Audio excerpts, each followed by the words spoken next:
Aziz tomoshabinlar, bugun men siz bilan juda muhim va ko'pchilik pensionerlarimizni tashvishga solishi mumkin bo'lgan mavzuni muhokama qilaman. Tasavvur qiling, bir kun uyg'onasiz va pensiyangizning yarmi hisobingizda yo'q. Bu dahshatli ssenariy emas, balki real xavfga aylanishi mumkin. So'nggi paytlarda pensiya tizimida yuz bergan o'zgarishlar va qonunchilikdagi yangiliklar sababli ba'zi pensionerlarimiz shunday vaziyatga tushib qolishlari mumkin. Bu ma'lumot har bir pensioner uchun hayotiy ahamiyatga ega. Agar siz pensiyada bo'lsangiz, oila a'zolaringiz pensiyada bo'lsa yoki yaqin kelajakda pensiyaga chiqishni rejalashtirayotgan bo'lsangiz, diqqat bilan tinglang. Kanalimizga obuna bo'lishni va ushbu videoga like bosishni unutmang. Bu video imkon qadar ko'proq odamlarga yetib borishiga yordam beradi. Muammoning mohiyati. Ilgari qanday edi va endi nima o'zgardi? Avvalgi tizimda pensionerlarning moliyaviy himoyasi ancha kuchli edi. Pensiyada yirik miqdordagi mablag'ni ushlab qolish uchun odatda uzoq davom etadigan sud jarayoni talab qilinardi. Sud qarori bo'lmasa, banklar yoki boshqa tashkilotlar shunchaki pensiya hisobidan pul yechib olish huquqiga ega emas edi. Masalan, kommunal to'lovlar bo'yicha kichik qarzlar yig'ilib qolgan taqdirda ham ularni to'g'ridan-to'g'ri pensiya hisobidan ushlab qolish juda murakkab edi. Ko'pincha bunday holatlarda yuzaga kelgan qarzlar sud orqali undirilishi lozim edi. Bu esa ko'p vaqt va resurs talab qilardi.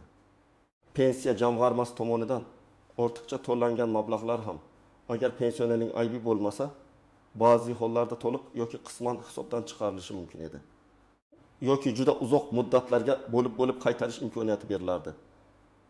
Bu tizim pensionerlarni kutilmagan moliya yo'qotishlardan himoya qilar edi. Endi esa vaziyat tubdan o'zgardi.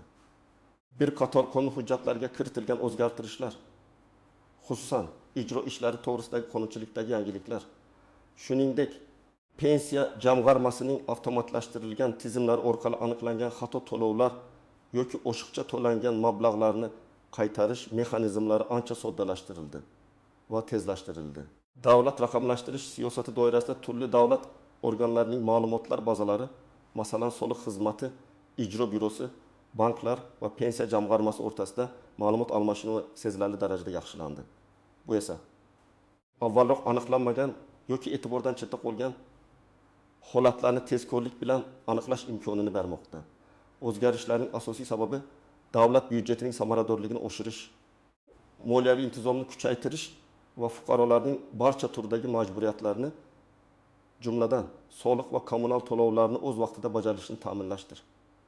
Bu yangi mexanizmlar ba'zi pensionerlarning pensiyasidan, ularning xabardorligidan oldin yoki juda qisqa muddat ichida sezilarli miqdorda mablag' ushlab qolinishiga olib kelishi mumkin.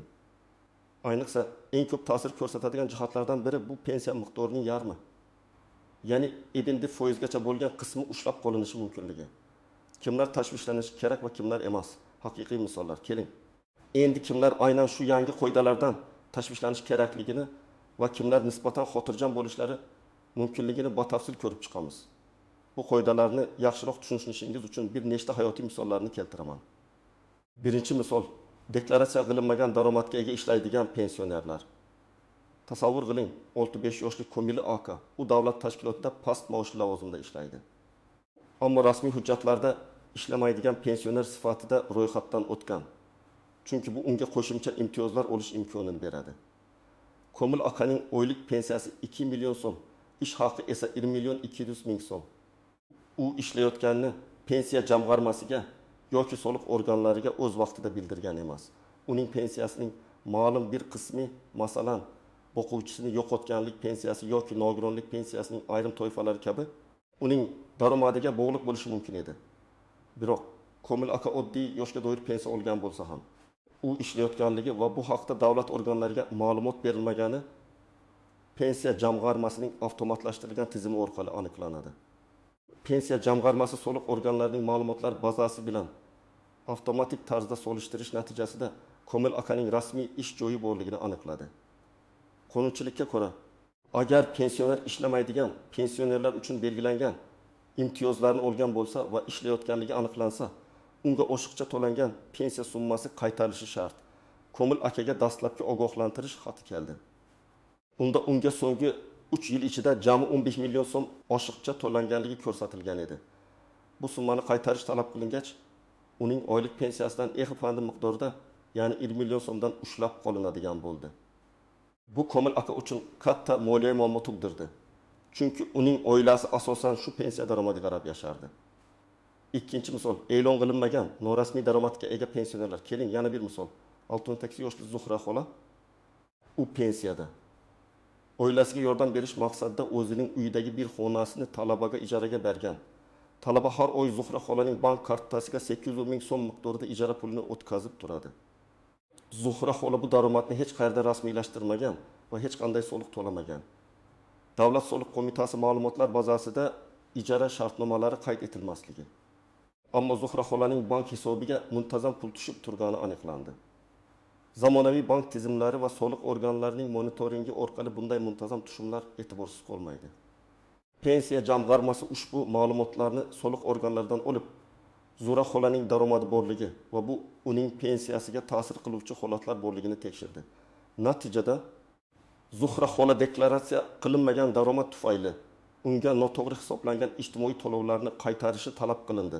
U oshiqcha to'langan pensiya summasini qaytarishi talab qilindi. Bu esa uning oylik pensiyasining yarmi miqdorida ushlab qolishga olib keldi. Agar bu to'lovlar pensiya miqdoriga bevosita ta'sir qilmasa ham, endi soliq majburiyatlari yuzasidan yuzaga kelgan qarzdorlikni pensiya hisobidan undirish mexanizmi soddalashtirilganligi sababli uning pensiyasidan ushlab qolish mumkin. Masalan, agar Zuhra xolaning soliq organlariga 5 million so'm qarzi yig'ilgan bo'lsa, bu miqdor ham uning pensiyasidan qonuniy ravishda ushlab qolinishi mumkin. Uchinchi misol, yig'ilib qolgan qarzdorliklar tufayli yuzaga kelgan holatlar. Tasavvur qiling, yetim 2 yoshli Murod aka uzoq yillar davomida kommunal to'lovlarni to'lashda qiyinchiliklarga duch kelgan. Uning jami 2 million so'm gaz, elektr energiyasi va suv ta'minoti bo'yicha qarzi yig'ilgan. Qarzdorlikni undirish bo'yicha sud qarori chiqqandan so'ng Fuqarolik ishlari bo'yicha sud ijrochilik byurosi Murod akaning pensiya hisobiga murojaat qildi. Oylik pensiyasi 2 million 500 ming so'm bo'lgan Murod akaning pensiyasidan har oy 1 million 250 ming so'm erinmira ushlab qolinadigan bo'ldi. Bu uning uchun juda katta zarba bo'ldi. Chunki u qolgan 1 million 250 ming so'm bilan bir oy yashashi va dori-darmon xarajatlarini qoplash kerak edi. Bu vaziyat uning sog'lig'iga va ruhiyatiga salbiy ta'sir ko'rsatdi. Uning qarzlari to'liq qoplanmaguncha pensiyasidan ushlab qolish davom etadi. 4-misol, ma'muriy xato tufayli yuzaga kelgan oshiqcha to'lovlar. Ba'zida pensiya jamg'armasining o'zi xatoga yo'l qo'yib, sizga belgilangandan ko'ra ko'proq pensiya to'lashi mumkin. Bu holatda ham qonunchilikka ko'ra oshiqcha to'langan mablag'lar qaytarilishi kerak. Masalan, 67 yoshli Ra'no opa uning pensiyasi noto'g'ri hisob-kitoblar tufayli 600 ming so'mga oshiqcha to'langan. Bu hatto 2,5 yil davomida aniqlanmadi. Chunki tizimdagi bitta raqam noto'g'ri kiritilgan dedi. Natijada Ra'no opadan jami 12 million so'm 6 ming so'm o'tmay qaytarish talab qilindi. Uning oylik pensiyasi 2 million 200 ming so'm bo'lib, undan ezimadin miqdorida, ya'ni 1 million 100 ming so'm ushlab qolinishi boshlandi. Ra'no opa bu vaziyatdan juda xafa bo'ldi. Chunki bu uning aybi bilan sodir bo'lmagan. Ammo qonun unga ortiqcha to'langan summani qaytarish majburiyatini yuklaydi. Kimlar tashvishlanishi shart emas yoki kamroq tashvishlanishi mumkin. Faoliyati to'g'risida barcha ma'lumotlarni o'z vaqtida taqdim etgan pensionerlar. Agar siz rasmiy ravishda ishlasangiz va buni pensiya jamg'armasiga bildirgan bo'lsangiz, yoki agar siz faqat yoshga doir pensiya olsangiz va boshqa rasmiy daromad manbalaringiz bo'lmasa, tashvishlanishga asos yo'q. Barcha majburiyatlarni o'z vaqtida bajarganlar, kommunal to'lovlar, soliqlar, kreditlar bo'yicha qarzdorligi bo'lmagan pensionerlar, siz kichik miqdordagi qarzlarga ega bo'lganlar. Agar qarz miqdori juda kichik bo'lsa va sud ijro organlari tomonidan uni undirish bo'yicha ish qo'zg'atish uchun yetarli asos bo'lmasa, pensiyadan ushlab qolish ehtimoli kamroq bo'ladi. Biroq kichik qarzlar ham yig'ilib katta summalarga aylanishi mumkinligini unutmang. Xulosa qilib aytganda, yangi qoidalar shuni anglatadiki, davlat organlari pensionerlarning moliyaviy holatini ilgari hech qachon bo'lmagan darajada aniq nazorat qila oladi. Har qanday deklaratsiya qilinmagan daromad, oshiqcha to'lov yoki muddati o'tgan qarzlar to'g'ridan to'g'ri pensiya daromadiga ta'sir qilishi mumkin. Shuning uchun har bir pensioner o'z moliyaviy majburiyatlari va huquqlaridan xabardor bo'lishi juda muhimdir. Istisnolar. tuzoqlar va noaniq jihatlar bu borada faqatgina qat'iy qoidalar emas, balki bir qator istisnolar e'tibor berish lozim bo'lgan tuzoqlar va noaniq jihatlar ham mavjud. Ularni tushunish sizni kutilmagan vaziyatlardan himoya qilishga yordam beradi. Maksimal ushlab qolish cheg'aralari. Shuni esda tutish kerakki, qonunchilik pensiya va boshqa ijtimoiy to'lovlardan ushlab qolishning maksimal miqdorini belgilaydi. Odatda umumiy ushlab qolish miqdori pensiyaning %10 dan oshmasligi kerak. Bu degani, agar sizning pensiyangiz 2 million so'm bo'lsa, qanday qarzlar yoki oshiqcha to'lovlar bo'lmasin, undan bir oyda maksimal 1 million so'm ushlab qolinishi mumkin. Lekin ba'zi hollarda, masalan, aliment majburiyatlari bo'yicha bu ko'rsatkich yuqoriroq bo'lishi mumkin. Aliment majburiyatlari bo'yicha to'lovlar pensiyaning 70% gacha bo'lgan qismini tashkil etishi mumkin.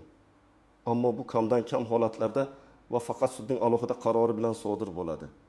Bu cheklov pensionerning hayot kechirishi uchun minimal mablag' qoldirishni ta'minlashga qaratilgan. Sud qarori talabi.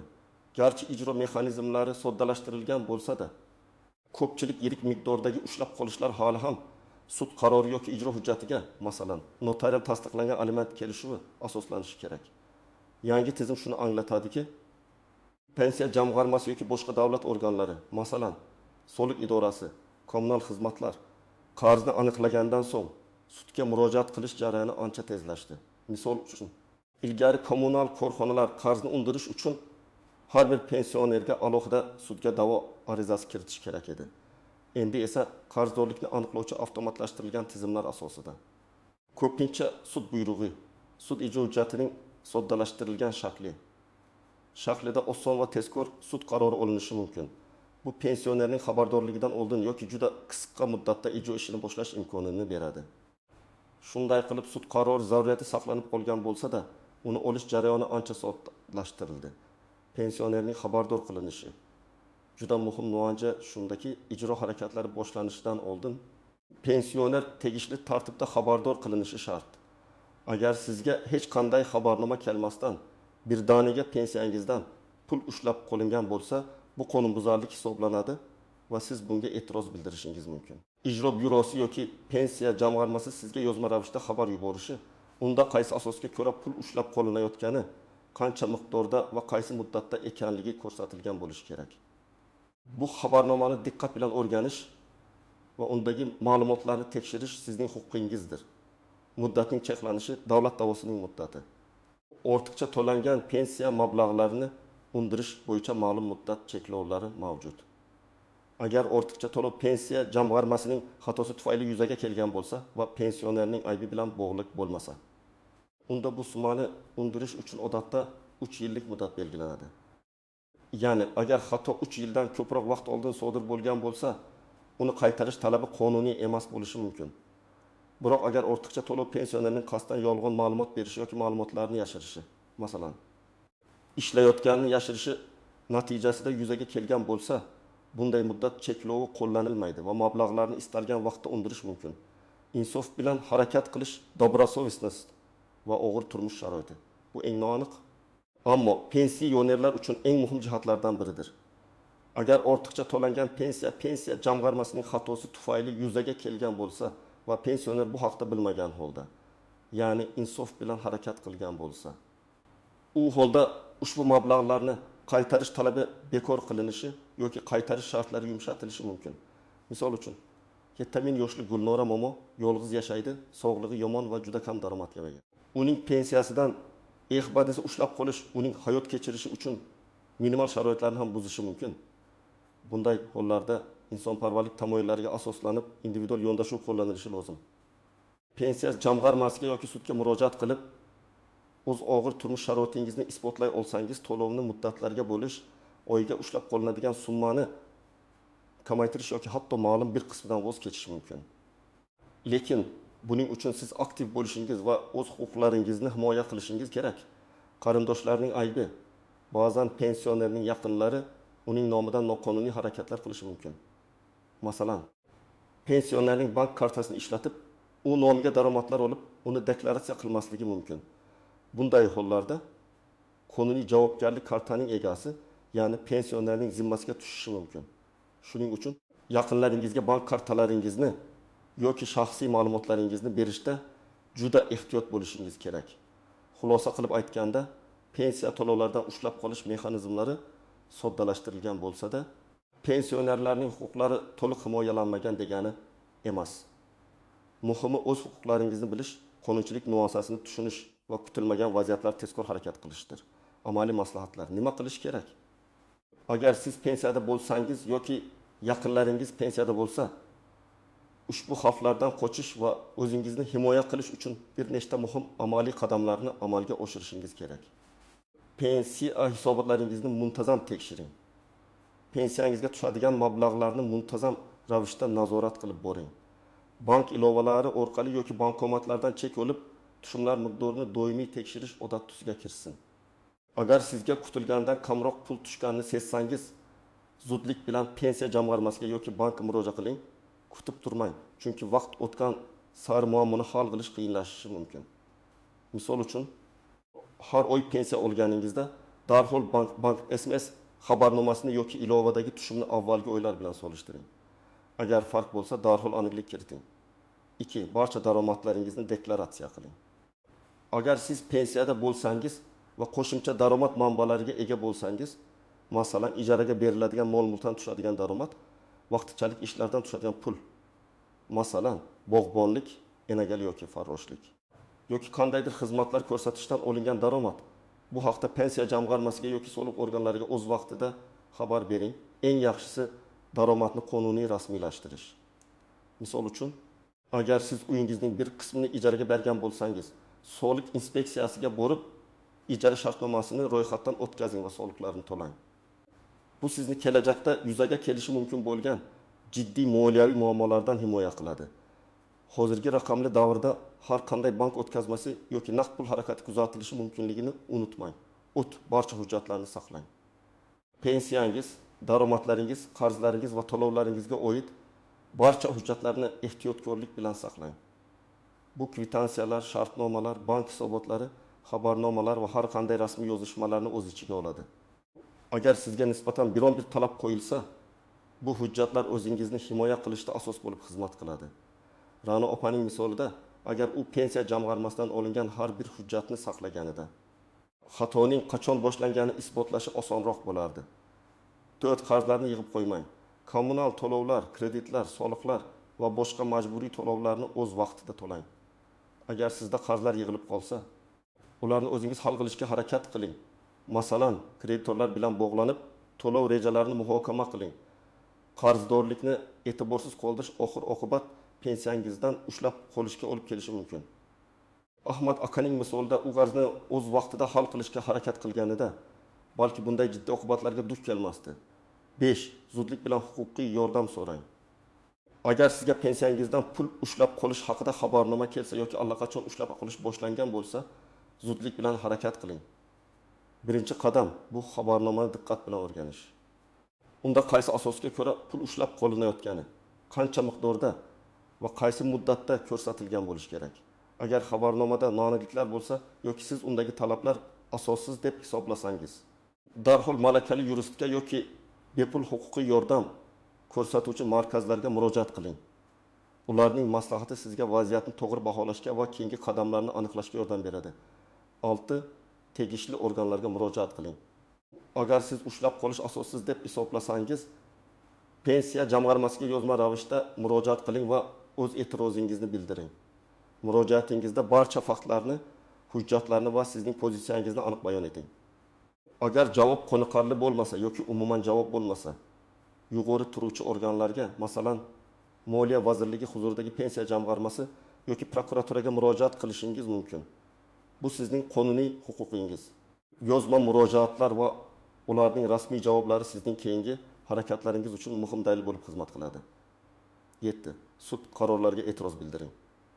Agar sizga nisbatan sud qarori chiqarilgan bo'lsa va siz u bilan rozi bo'lmasangiz, qonuniy muddat ichida yuqori instansiya sudlariga murojaat qilib, qarorga e'tiroz bildirish huquqingiz bor.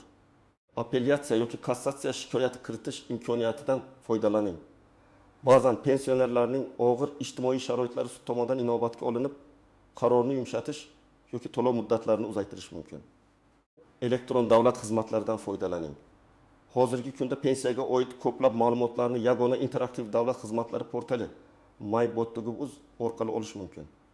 O'z pensiya ma'lumotlaringizni, to'lovlar tarixini va boshqa muhim hujjatlarni elektron tarzda tekshirishni o'rganing.